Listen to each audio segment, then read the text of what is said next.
Vieni a Matera, è ovvio che salverai questo video per sapere dove mangiare la miglior cucina tipica. Parliamo del primo ristorante nato fra i sassi di Matera circa 35 anni fa e che sorge in questa location a dir poco stupenda. E c'è anche questa suggestiva terrazza panoramica. Ho scelto il menù degustazione ed ho iniziato da una serie di antipasti della tradizione. Uno più buono dell'altro e non può mancare un assaggio dei peperoni cruschi.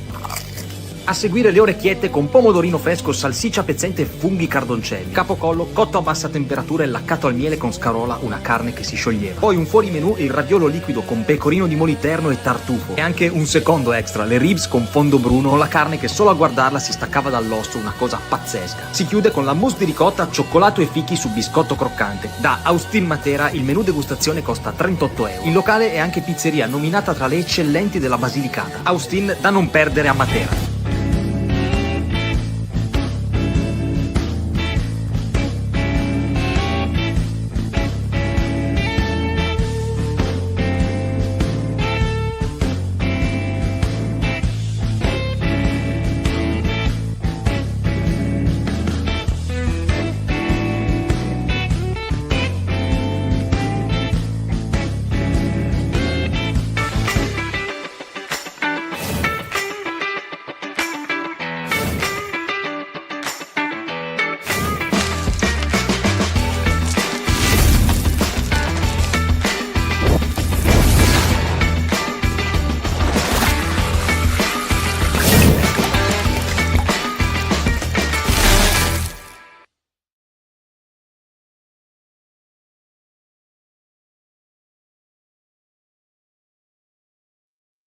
Buonasera a tutti. E abbiamo con noi Maurizio Scilitani, che finalmente riesco ad avere come ospite nella mia trasmissione. Maurizio, ti saluto, benvenuto. Ciao Enrico, grazie per l'invito, è un piacere ovviamente anche per me essere qui alla Storia in Memoria. È un piacere per me averti. Senti, allora io farei così, Maurizio, mando la sigla della trasmissione e poi entriamo subito in argomento. Perfetto. Va bene. Allora...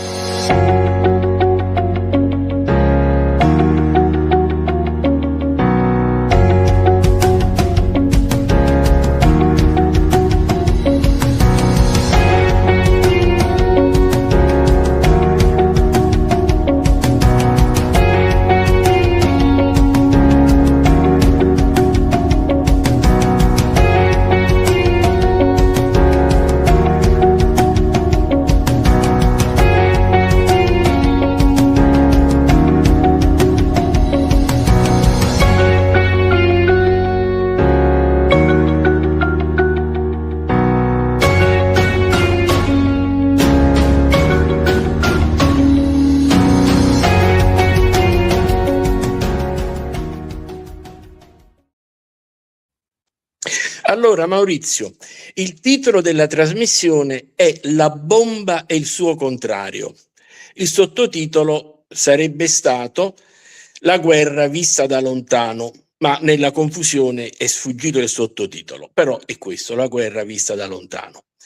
E io ho interrotto la serie di trasmissioni normali, perché in questo momento mi sentirei un po' fuori posto, non dico ridicolo, ma fuori posto a parlare, non so, del 400, degli aragonesi, dell'800, di tutte queste cose con quello che sta succedendo. E quindi ho inaugurato questa serie di trasmissioni nelle quali voglio far sentire la nostra voce contro tutte le guerre. Quindi anzi diciamo proprio contro la guerra come fatto, come istituzione. E io vorrei fare così, Maurizio, vorrei sintetizzarti le cose dette la settimana scorsa e poi tu aggiungi il tuo commento a quanto abbiamo detto. Io la settimana scorsa ho detto che per me non esistono le guerre giuste, perché non è mai giusto mandare un giovane al fronte a morire, un ragazzo che ha un futuro avanti a sé. Nessuno può arrogarsi il diritto di fare una cosa del genere. Secondo me gli uomini sono nati per studiare, per cercare di capire quello che sta attorno a noi, per confrontarsi, per crescere insieme, non certo per ammazzarsi. Gabriella ha fatto notare che non sono feroci solamente le guerre più recenti che hanno dato vita ad atti di ferocia disumana, ma la guerra è sempre stata feroce. E ha raccontato la guerra di Alfonso d'Aragona, con la quale Alfonso d'Aragona conquistò Napoli, però sì, fu una guerra feroce, lui fu costretto a gesti di una ferocia unica. Però va anche detto che poi nella vecchiaia Alfonso d'Aragona ripensò a tutto quello che aveva fatto e si chiese: ma da quello che ho fatto ci ho guadagnato di più o ci ho perso di più? Poi Ted, il nostro corrispondente dalla Scozia che conosci bene, ha messo in luce il fatto che in realtà dietro a queste guerre ci sono delle cause molto più profonde e innominabili. Francesco Celotto poi ha notato una cosa che effettivamente, ti devo dire, proprio salta all'occhio. Il mondo sta in una situazione drammatica, è in atto un degrado del nostro ambiente a 360 gradi, e gli stati, invece di coalizzarsi per fare questa che sarebbe la guerra di tutte le guerre, la madre di tutte le guerre, continuano a farsi la guerra tra di loro, anzi stanno incominciando addirittura a portare la guerra dappertutto. Infine Giovanna Consolo ha messo in luce un altro aspetto molto importante: i bambini. Ha detto: ma che esempio diamo ai nostri bambini? I nostri bambini saranno quelli che dovranno costruire il futuro, e gli facciamo vedere questi orrori. È stato un intervento molto toccante quello di Giovanna. Ecco, ti ho sintetizzato le cose dette la settimana scorsa, aggiungiamo altre riflessioni e altre considerazioni stasera e lascio subito a te la parola. Ma senti, dal resoconto che tu mi hai fatto della puntata precedente, comunque avevo anch'io seguito l'evolversi della discussione la scorsa volta. Innanzitutto una prima considerazione. Tutte le guerre sono brutali, non ce ne sono di più brutali di altre, lo sono tutte, proprio perché mettono un uomo contro un altro uomo, quindi una persona contro un'altra persona. Possono esserle apparentemente di più o meno come dire, distruttive a seconda della tecnologia che si usa. È chiaro che la tecnologia del 400 o del 500 era ben diversa rispetto alle armi, alla distruzione, alla capacità distruttiva delle armi che abbiamo a nostra disposizione. Ma non per questo lo scontro armato uomo contro uomo fatto con la spada piuttosto che con che ne so, con il fucile, quindi a seconda della tecnologia dell'epoca, non fosse meno cruenta e meno distruttiva, perché comunque l'obiettivo è sempre quello di ammazzare e di annientare in qualsiasi modo l'avversario. È chiaro che il rischio delle guerre moderne è quello di aumentare numericamente, no, la quantità di persone colpite dalla guerra. Ma ripeto, in assoluto ogni guerra è di per sé distruttiva e quindi da condannare a prescindere dal numero, fosse anche soltanto una persona uccisa. Ovviamente questo poco conta, perché comunque è il concetto che va assolutamente condannato.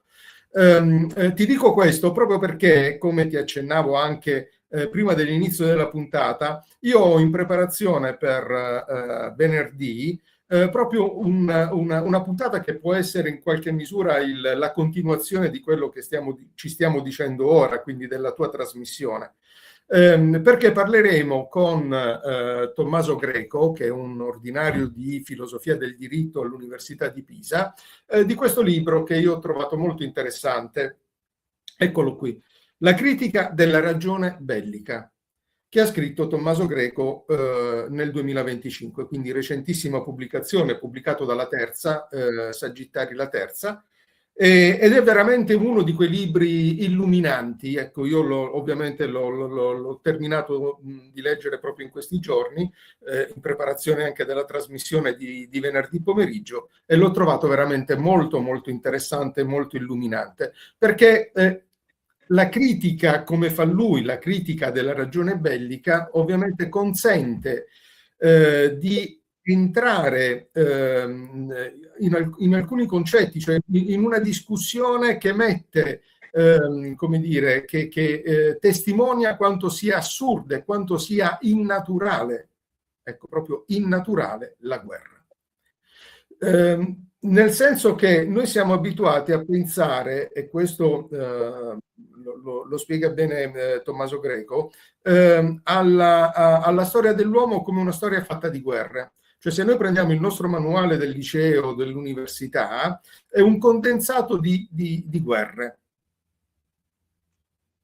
E quindi sì, in realtà la pace ci viene presentata come un piccolo, quando c'è stata, un piccolo momento tra guerre continue. In realtà, ed è questa l'ipotesi di partenza di questo libro, non è così, cioè non è assolutamente l'ordine naturale delle cose. L'ordine naturale delle cose, e quindi la natura umana di per sé, è portata alla pace, non certo alla guerra.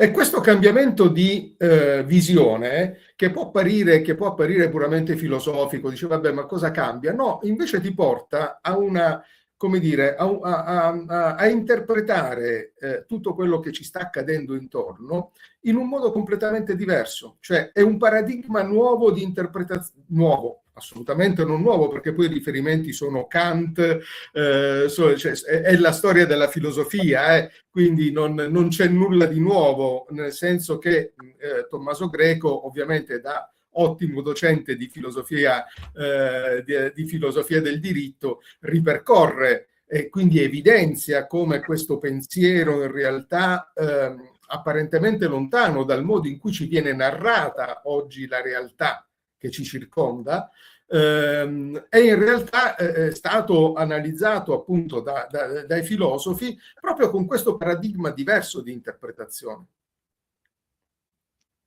Quindi sì.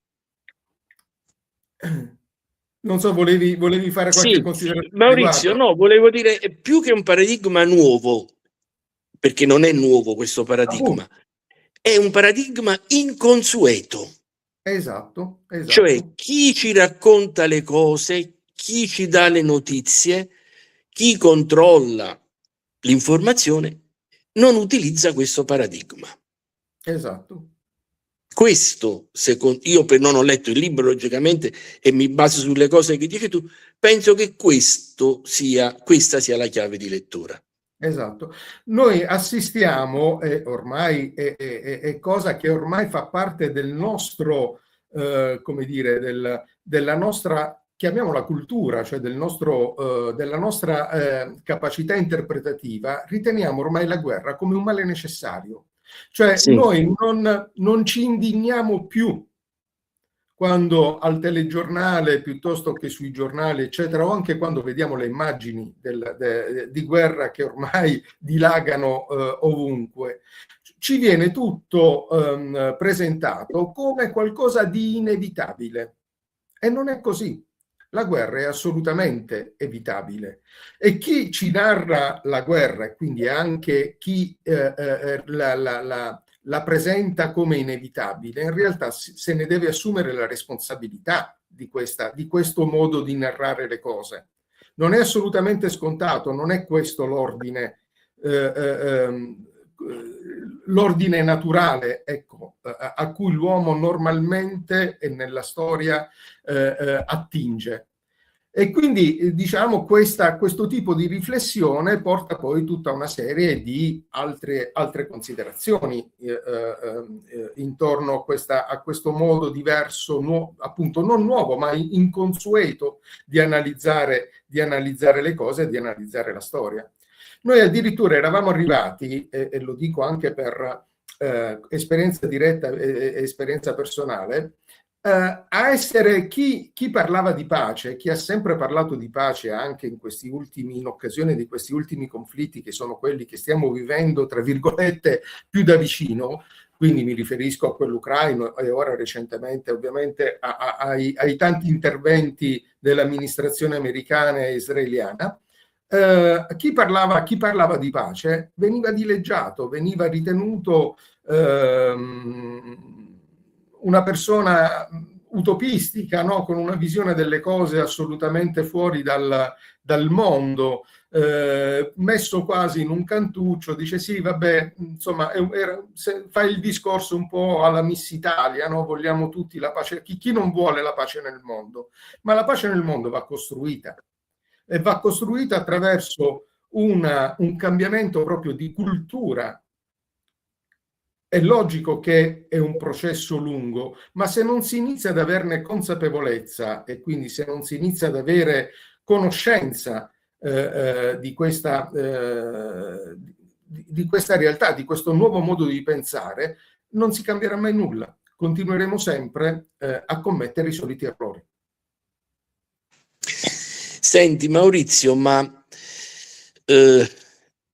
noi ovviamente nei tempi passati non c'eravamo, siamo qui ora e adesso, e vediamo attorno a noi che la stragrande maggioranza delle persone ha orrore della guerra. Io sento moltissimi che dicono: ma se chiamano i miei figli io li faccio nascondere.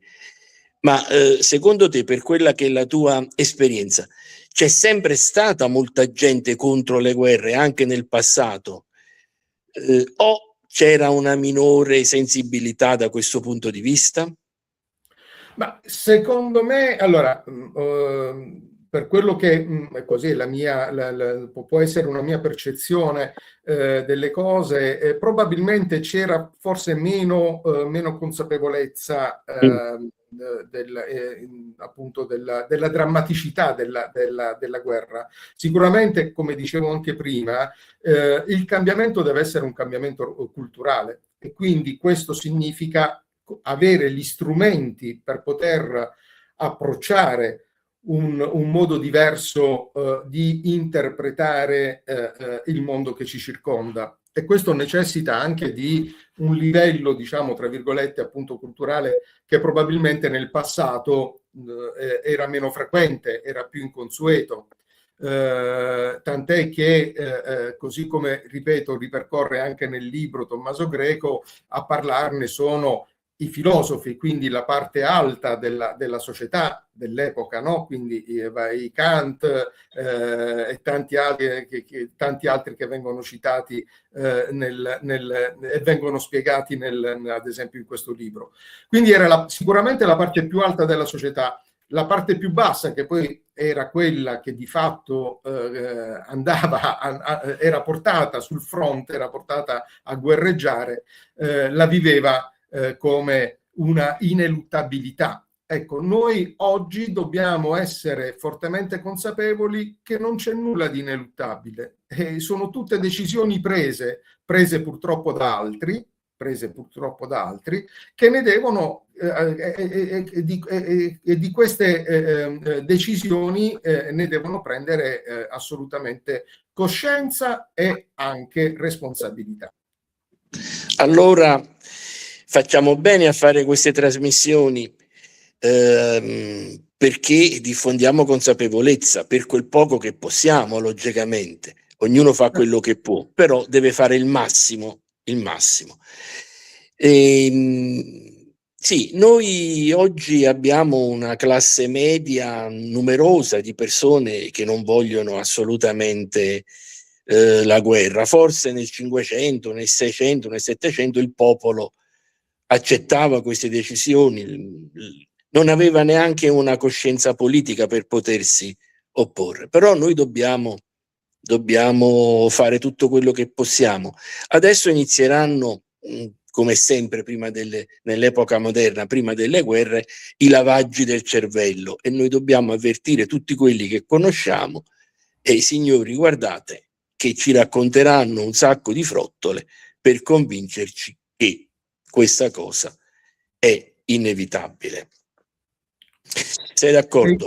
Infatti il tentativo è, secondo me, appunto la linea come dire, di di condotta, nel senso, ecco, il tentativo deve essere proprio quello di acquisire questo tipo di consapevolezza. Non c'è assolutamente nulla di inevitabile, la guerra non è assolutamente necessaria. Siamo arrivati ad accettare la guerra preventiva. È diventata oramai una cosa assolutamente normale, che soltanto sulla supposizione, sul poter supporre che l'altro inteso come un'altra nazione, un altro Stato, possa in qualche modo pensare di aggredirti, tu lo anticipi sui tempi, ma in questo modo si crea una spirale dalla quale non si verrà mai fuori, perché è chiaro che chiunque può, ed è già successo in passato, un passato peraltro assai recente, che chiunque può sentirsi minacciato da qualcun altro, e quindi in questo caso essere assolutamente legittimato, sentirsi legittimato a poter intervenire. Come facciamo poi a spiegare appunto ai nostri giovani che appunto se uno, ora il paragone è sempre molto, come dire, molto difficile da potersi fare, però pensiamo ad esempio, no, quando leggiamo sulla cronaca di tutti i giorni, persona ragazzo accoltella un'altra persona per strada perché aveva guardato male la ragazza. E se ci pensiamo è un po' quello che fanno i nostri politici, no? Accoltellamento preventivo. Accoltellamento preventivo per una cosa che non c'è assolutamente, è soltanto nell'aria, no? È un'ipotesi di minaccia, è un'ipotesi di minaccia, e allora io ti anticipo, tu stai guardando male la mia, è come se tu stessi guardando male la mia ragazza, e quindi io mi sono assolutamente legittimato, autorizzato a poterti anticipare sui tempi, ti accoltello. Ecco, Maurizio, hai detto, sì. Il paragone può sembrare molto estemporaneo. Maurizio, noi dobbiamo farci capire anche con paragoni estemporanei, ma hai detto una cosa molto profonda. Una volta c'era più rispetto anche tra gli stati, la guerra preventiva non era neanche immaginabile. Una volta, quando si faceva una guerra, ma questo fino all'inizio del Novecento, c'era la dichiarazione di guerra, cioè gli ambasciatori andavano con una carta dal governo dello Stato che si intendeva attaccare, e quello Stato veniva avvisato. C'è sempre stata la dichiarazione di guerra, solo le guerre coloniali. Aveva una sua liturgia che ora non c'è più. Ora, si è parlare saltato di liturgia applicata ad una guerra, per l'amor di Dio, è quanto di più lontano, però effettivamente era così. C'erano dei riti che in qualche modo preannunciavano anche l'inizio appunto di una guerra. Oggi invece, dall'oggi al domani, si bombarda, si vanno a prendere con gli aeroplani, con gli elicotteri, la persona che dà fastidio direttamente a casa sua e la si porta via. Si arriva con il drone direttamente all'interno dell'abitazione, no? O della stanza di hotel dove si pensa si stiano riunendo i capi della controparte, e va bene così. Cioè, siamo arrivati veramente ad accettare l'inaccettabile. Cioè, le guerre sono sempre inaccettabili, ma hanno raggiunto un livello di crescita esponenziale nell'atrocità assolutamente indicibile. Cioè, chi leggerà la nostra storia, e speriamo che ci potrà essere qualcuno che leggerà la nostra storia fra 100 anni, fra 200 anni, secondo me veramente gli verrà la pelle d'oca a leggere tutto quello che è stato possibile fare nella noncuranza non soltanto della politica internazionale, ma probabilmente anche in parte dell'opinione pubblica internazionale, dell'opinione pubblica mondiale. Perché sì, noi siamo indignati, ma lo siamo poi fino a un certo punto, cioè nel senso, poi ognuno di noi continua la sua vita di tutti i giorni. Cioè, cosa potrei fare? D'altra parte io sono una goccia nell'oceano, cosa cambia? Però se fossimo tante gocce probabilmente qualcosina in più potremmo fare, ma anche proprio per una questione di etica personale, cioè ormai tutto è diventato inaccettabile. Ecco, anche parlarne noi ora in questo modo significa quantomeno tentare di scuotere per quanto possibile le coscienze di chi ci sta ascoltando. È un piccolo segnale, piccolissimo, però a questo punto diventa indispensabile, perché se non si parte in nessun modo, di fatto accettiamo quello che ci viene propinato. Sì, non mi perdonerai se dico una cosa un po', non voglio dire banale, ma quasi. Abbiamo raggiunto un livello di barbarie che forse nel passato raramente è stato raggiunto. Però all'inizio, quando ho cominciato la trasmissione, io ho detto in altro modo, insomma, le cose che hai detto tu ora, e io mi sentirei ridicolo adesso a parlare, non so, degli aragonesi o di chi. E voglio parlare di queste cose perché comunque nel nostro piccolo abbiamo parecchie migliaia di persone che ci ascoltano. Io poi faccio girare i video anche per conto mio sui miei canali, eccetera. Quindi comunque un minimo riusciamo a farlo. Se tutti facessero la stessa cosa, certamente si creerebbe uno zoccolo duro difficile da scardinare.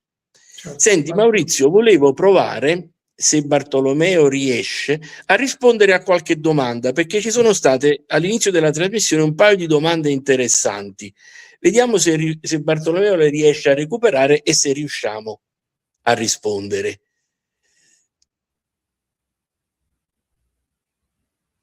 Ecco, la guerra in corso ti sembra più vicina alle guerre di potenza dell'800 o ai conflitti ideologici del Novecento? Bella domanda, Maurizio?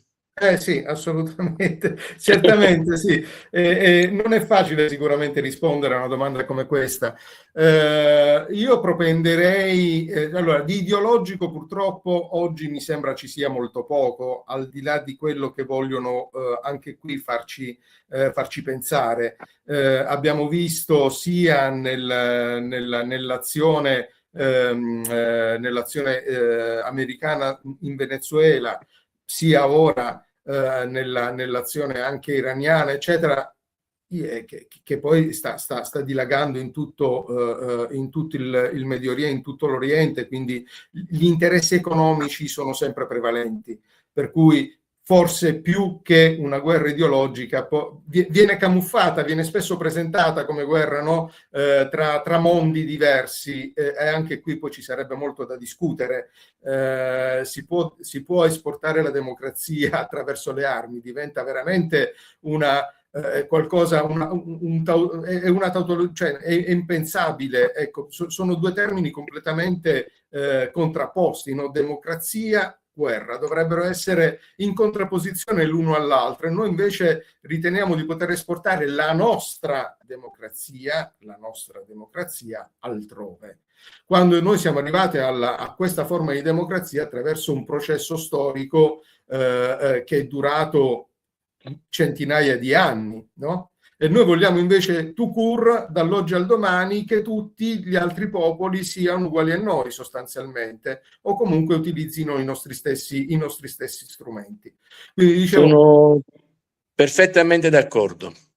Quindi io più che una guerra di ideologia la vedrei proprio come una guerra di interessi, e ripeto, quanto ci è stato fatto vedere sia da Trump a Gaza nella ricostruzione, sia in Venezuela con gli interessi economici legati al petrolio, sia ora con tutto quello che sta accadendo nello stretto di Hormuz, poi in realtà ma anche la stessa guerra, lo stesso attacco della Russia nei confronti dell'Ucraina, no? Ha poi evidenziato come sotto ci siano poi in realtà anche lì degli interessi economici. Da un lato la necessità da parte della Russia, attraverso l'annessione della Crimea, di aprirsi il famoso fronte, no? Il famoso sbocco al mare, con tutto quello che ne comporta, e poi il tanto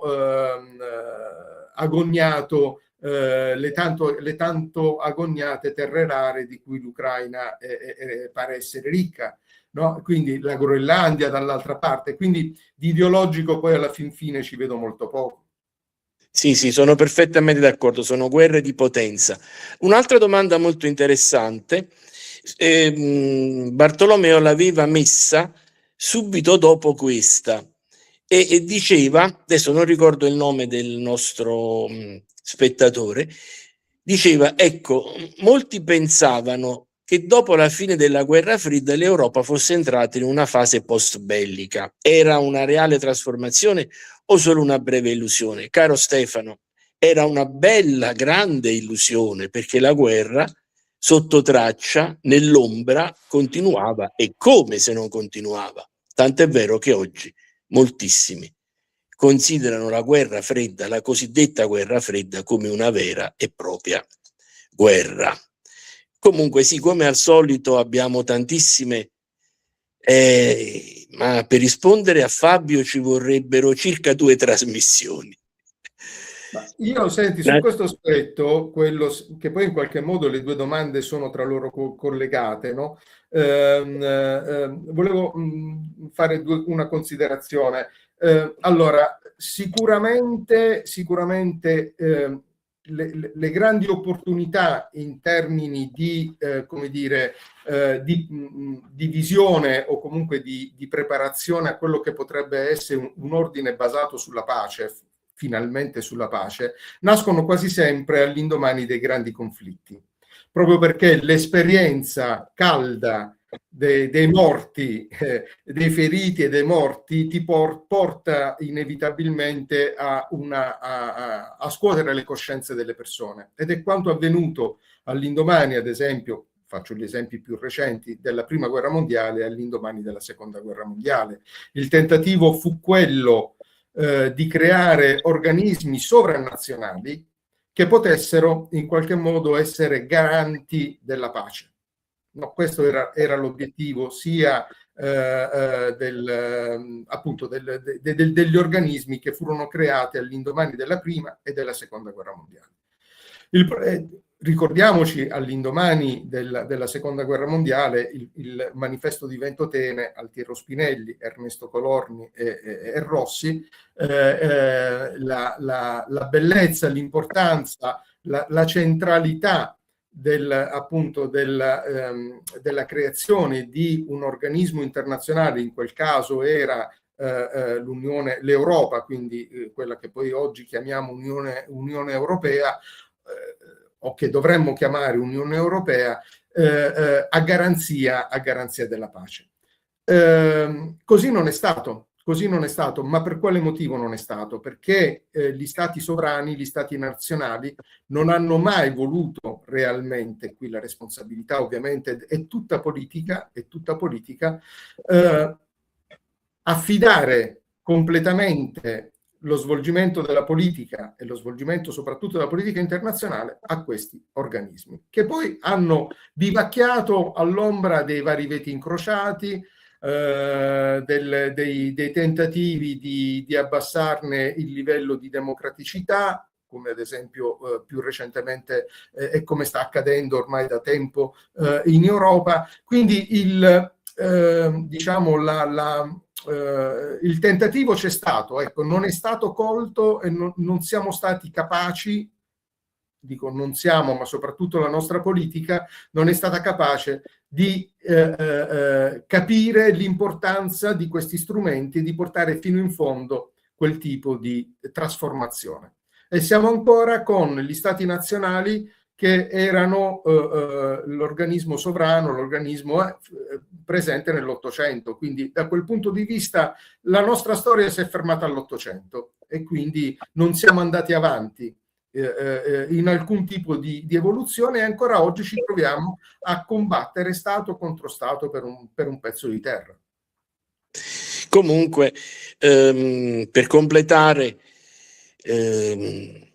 il discorso, non sappiamo l'ordine mondiale che seguirà a queste guerre, perché non sappiamo queste guerre che evoluzione avranno. Un'altra bella considerazione la faceva Tortorella: il rispetto oramai è una parola che non esiste più neanche nel vocabolario. Rispetto è una parola che non si trova più nemmeno nel vocabolario, Giacomo Tortorella. Purtroppo è così.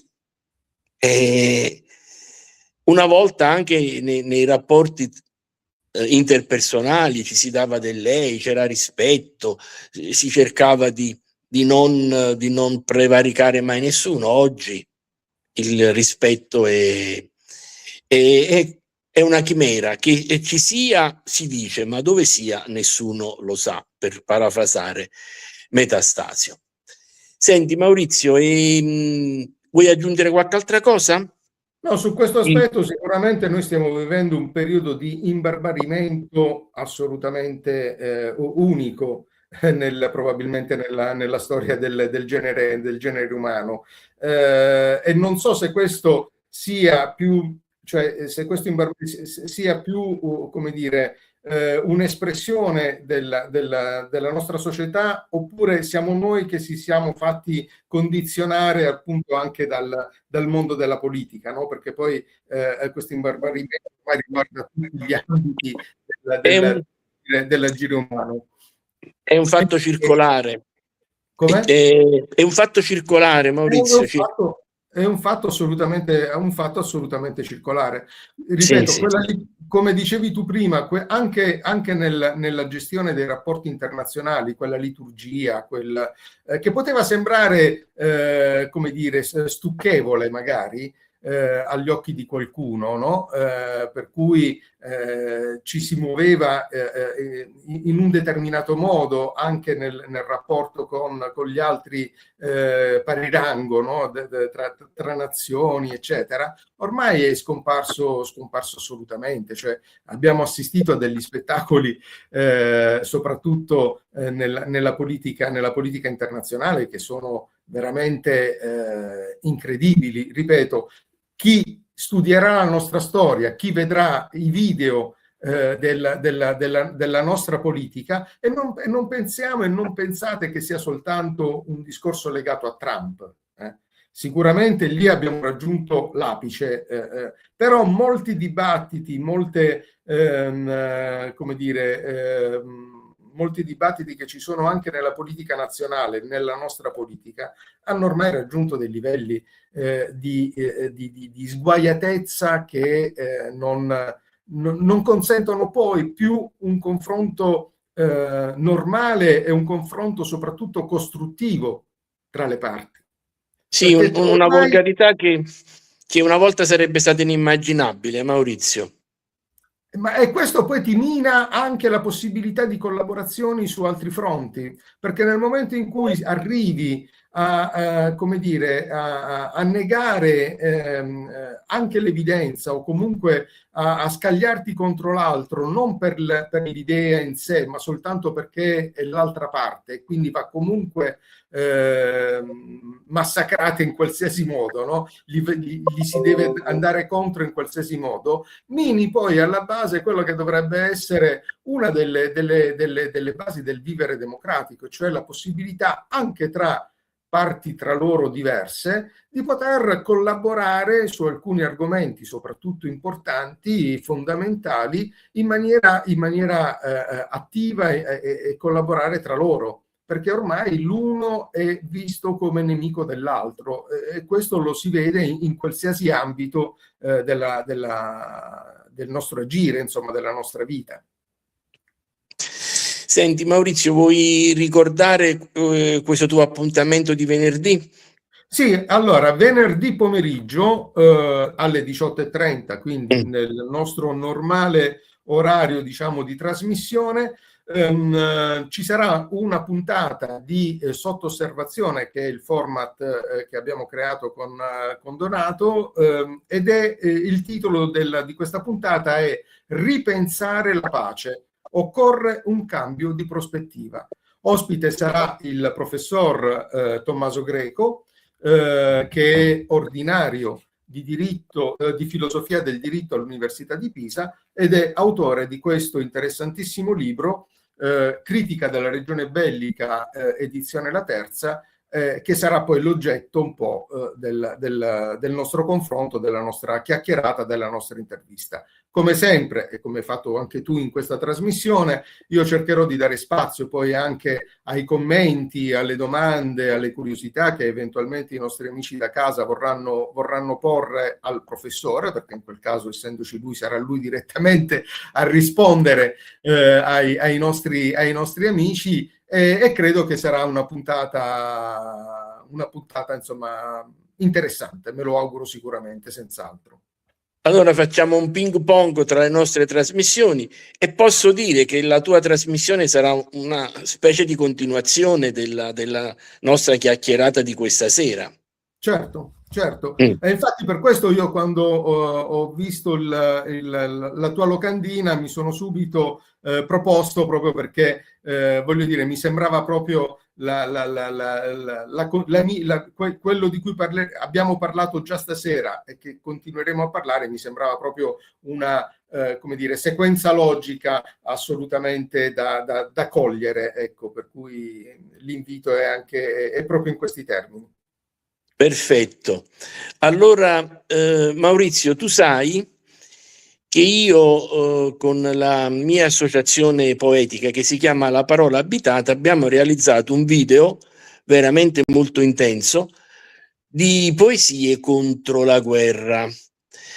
Tra questi video, che poi ho fatto circolare anche autonomamente, c'è il video grande con tutti i nostri contributi, tra questi video ce n'è uno che sta letteralmente spaccando, che è una cosa stranissima per un video di poesia, e chiedo a Bartolomeo di prepararlo, il video del mio amico Stefano Gaudino, che ha declamato la sua poesia in un contesto veramente suggestivo, con un panorama di Napoli al crepuscolo bellissimo e con il suo stupendo cane in braccio.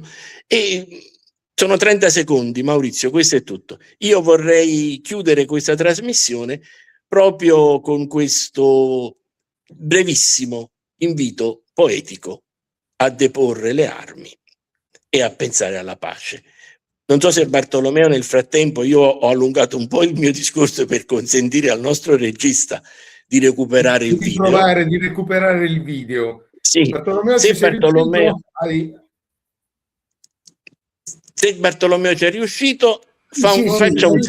No. Possiamo procedere tranquillamente, ero pronto già dall'inizio, Enrico. Benissimo. Allora Maurizio, io e te salutiamo e lasciamo alla poesia il compito di chiudere la trasmissione. Ciao Maurizio, grazie mille.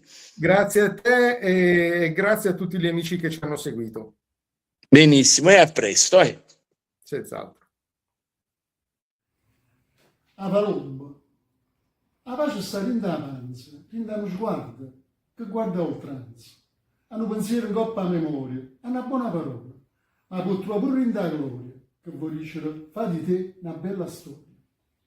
Tanto tu sai, Palomba mia, la pace piace a chi guerra tace.